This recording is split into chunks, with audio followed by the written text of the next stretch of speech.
મમ્મીજી તમે નાસ્તો કરી લીધો કે? હું તો પાછું બીજા કામમાં હતી એટલે મને ખબર ન રહી. હા બેટા, હમણાં જ નાસ્તો કર્યો. ભોલા તમારે ચા પીવી છે? ના ના, મેં હમણાં નાસ્તો કર્યો, મારી જરાય ઈચ્છા નથી.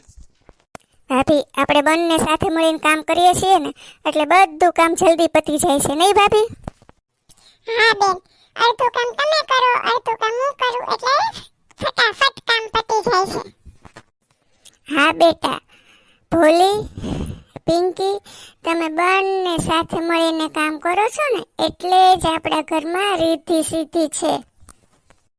મમ્મી, તમે લોકો બધા બેસો, મારો ઓફિસનો ટાઈમ થઈ ગયો છે એટલે હું જાઉં. હા બેટા, સંભાળીને જજો હો.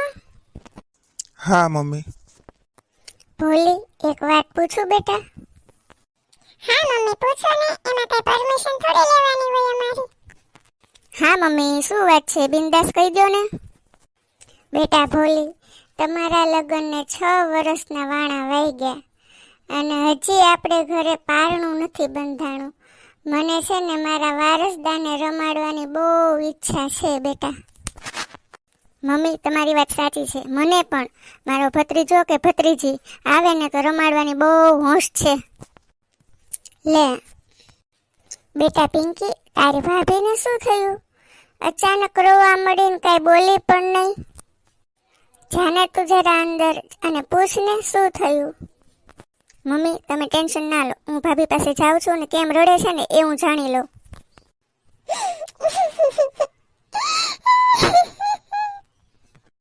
ભાભી, શું થયું? કેમ રડો છો તમે? મને કહો પ્લીઝ.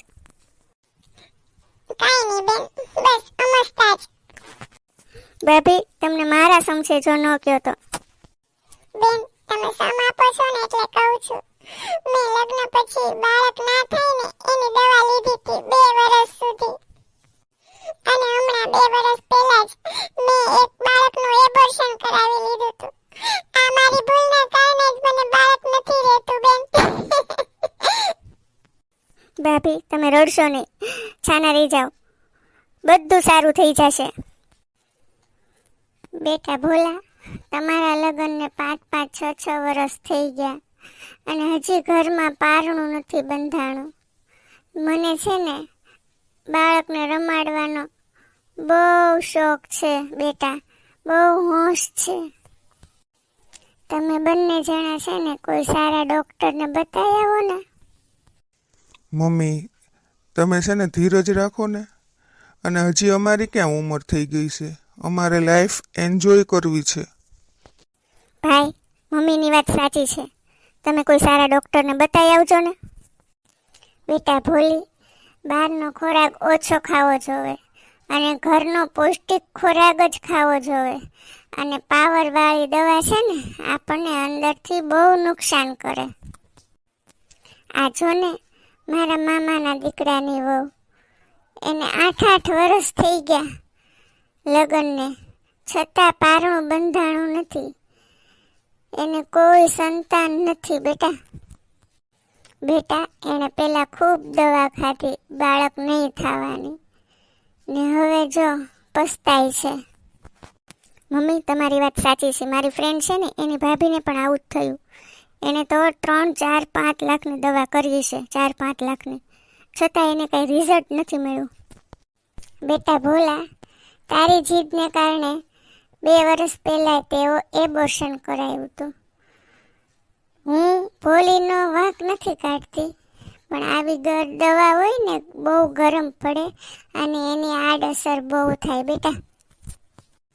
બની શકે કે આપણા નસીબનો વાંક હોય, પણ આપણે એક વખત ડૉક્ટરને બતાવી દેવું સારું. મારી ભૂલ થઈ ગઈ છે મમ્મી, પણ આના વિશે અમે બંને જણા વિચારશું. બેટા, આપણે સંતાનમાં દીકરો હોય કે દીકરી, આપણે છે ને કુદરતની ક્રિયા સાથે ચેડા ન કરાય. ભગવાન જે આપે ને તેને પ્રસાદ રૂપે આપણે સ્વીકારી લેવાય. હા મોટા ભાઈ, મમ્મી સાચું જ કહે છે, તમે છે ને ડૉક્ટરને બતાવી આવજો. ચાલો ભાભી, આપણે રસોડામાં જઈને રસોઈની તૈયારી કરીએ. હા ચાલો. ભોલી, કેમ તું આમ ગુમસુમ બેઠી છો? કાંઈ થયું છે કે શું? નથી. અરે મારી ચંદ્ર ચકોરી, કાંઈક તો થયું જ છે, બોલ કે સમ આપવા પડશે. ના, સમ ન આપતા, હું તમને કહું છું. હવે મને અફસોસ બહુ થાય છે. આપણી સોસાયટીમાં બધા મને વાંજણી કહે છે. એટલે તું શું કહેવા માંગે છે ભોલી? મારી ઈચ્છા છે કે આપણા ઘરમાં પણ નાનું બાળક હોય, હસતું ખેલતું હોય, કિલકારી કરતું હોય. એટલે તું બાળકના પ્લાનિંગની વાત કરે છે એમ? હાસ તો મારા રાજા, તમે તો મોટા થઈ ગયા, પણ તમારામાંથી એ છોકરમત નથી જાતી. હા, તારી વાત સાચી છે. મમ્મી ને બેન જે કહેતા હતા ને એ વાત પણ મને ગળે ઉતરી ગઈ. હવે છે ને ભગવાન જે આપે આપણે એની ક્રિયામાં અવરોધ નથી પાડવો. હા ભોલી, તારે ખાલી ખોટા કોઈના વાંઝ્યા મેણા સાંભળવા એની કરતાં આપણે ભગવાન જે આપે એ સ્વીકારી લેશું. તો મિસ્ટર ભોલા, આપણો પ્લાનિંગ ડન? હા ડન.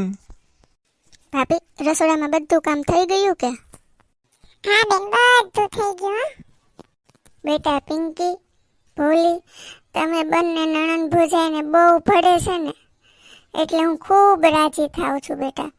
બસ આવો ને આવો પ્રેમ જિંદગીભર રાખજો.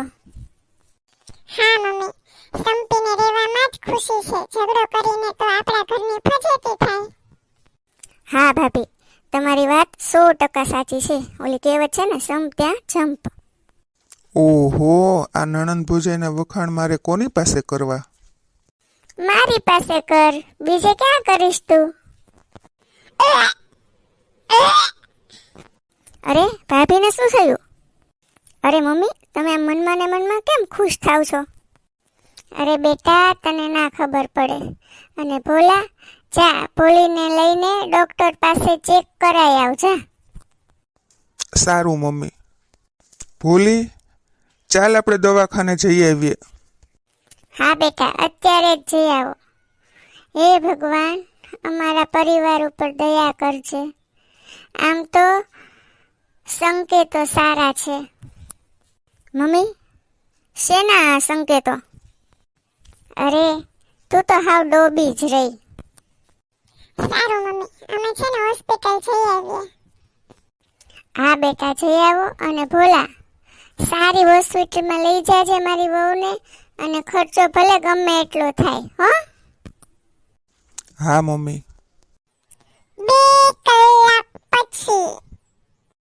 હે ભગવાન, મારા દીકરાની વહુને સારા દિવસો હોય એવી કૃપા કરજો અને અમારી ઉપર દયા કરજો. મમ્મી, તમે એકલા એકલા શું બોલો છો? કાંઈ નહીં બેટા, હું તો ભગવાનને પ્રાર્થના કરતી હતી. ઓહ, તો તમે એવી પ્રાર્થના કરતા હતા કે મારા દીકરાને ઘરે પારણું બંધાય. હા બેટા. મમ્મી, ભાઈ ભાભી ગયા એને 2-2.5 કલાક થઈ, હજી આવ્યા નહીં? અરે બેટા, એ લોકો હોસ્પિટલ પહોંચે, પછી કેસ લખાવે, વારો આવે, પછી ચેક કરે, રિપોર્ટ આપે, એટલે વાર તો લાગે ને. એમ થોડું બધું ફટાફટ થઈ જાય બેટા. સારું મમ્મી. આજો આવી ગયા. બેટા, આવી ગયા તમે? શું સમાચાર છે? અરે મમ્મી, ગુડ ન્યૂઝ છે. અરે મમ્મી, તમે દાદી બનવાના છો. અરે વાહ વાહ વાહ, આ સમાચાર સાંભળીને તો બહુ ખુશ થઈ બેટા. અરે વાહ ભાઈ, બહુ સરસ ગુડ ન્યૂઝ આપ્યા. હું ફૈબા બનવાની છું. અને ભાભી, તમારે હવે છે ને રસોડાનું કે બીજું કાંઈ પણ કામ કરવાનું નથી, ઓકે? અરે બેન, મારા બધા રિપોર્ટ નોર્મલ જ છે. મને ડોક્ટરે કામ કરવાની ના નથી પાડી. ખાલી વજનવાળું કામ નહીં કરવાનું એમ કીધું. તમે મા દીકરી ભોલીને બહુ માથે ન ચડાવતા મમ્મી, નહીતર બેઠી બેઠી આળસુ થઈ જશે. મમ્મી, મારી ને ભોલાની ભૂલને કારણે અમે તમને વારસદાર વેલો ન આપી શક્યા. એ બદલ અમને માફ કરી દેજો. મમ્મી, ભોલીની વાત સાચી છે. અમે અમારા મોજ શોખ હરવા ફરવામાં ક્યાંય બાળક નડે નહીં એટલે અમે બાળક થવા ન દીધું. પણ હવે મને છે ને મારી ભૂલ સમજાઈ ગઈ છે મમ્મી. ભોલા ભોલી, તમે બંને બેટા વહેલી તકે સમજી ગયા ને, એટલે ખૂબ સારી વાત છે.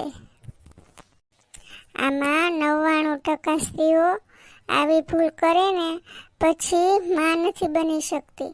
પછી માતાજી રાંદલ માને પ્રાર્થના કરે, પણ પછી માતાજી શું કરે બેટા? પછી દોરા ધાગા ભૂવા પાસે જાય, વિધિ વિધાનો કરાવે, પણ પછી એનાથી કાંઈ ન થાય બેટા. એટલે બેટા તમે બંને સમયસર સમજી ગયા ને, એટલે બહુ સારી વાત છે. બંને ખુશ રહો બેટા, ખુશ રહો. હા મમ્મી, તમારી વાત સાચી છે. મેં મારી બેનપણીની ભાભીની વાત નહોતી કરી.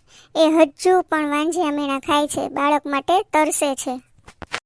બેટા ભોલા ભોલી, જીવનમાં છે ને મારી વાત તમે એક યાદ રાખજો. કઈ વાત મમ્મી? આપણી પાસે ધન દોલત મોટર ગાડી બંગલા બધું જ હોય, પણ સંતાન વગરનો પરિવાર અધૂરો છે બેટા. કુદરત આપણને સંતાન રૂપી પ્રસાદી આપે ને બેટા, એ આપણે તરત સ્વીકારી લેવું જોઈએ. મમ્મી, આજે તો ખુશીનો દિવસ છે. મોટા ભાઈ, તમારે આજે ખુશીના દિવસે પાર્ટી તો આપવી પડે હો. અરે બોલને મારી લાડકી બેન, શું જોવે તારે? આજે તો હું મારા હાથે જ રસોઈ બનાવીને તમને બધાને ખવડાવીશ. આપણે હોટલ બોટલમાં ક્યાંય પાર્ટી જોતી નથી. એટલે ઘરનું ખાઓ, પૌષ્ટિક ખાઓ, સારો ખોરાક ખાઓ, તો બાળક પણ તંદુરસ્ત રહે, હે ને મમ્મી? હા બેટા, સાવ સાચી વાત. ઘરનો ખોરાક જ ખાવો જોઈએ.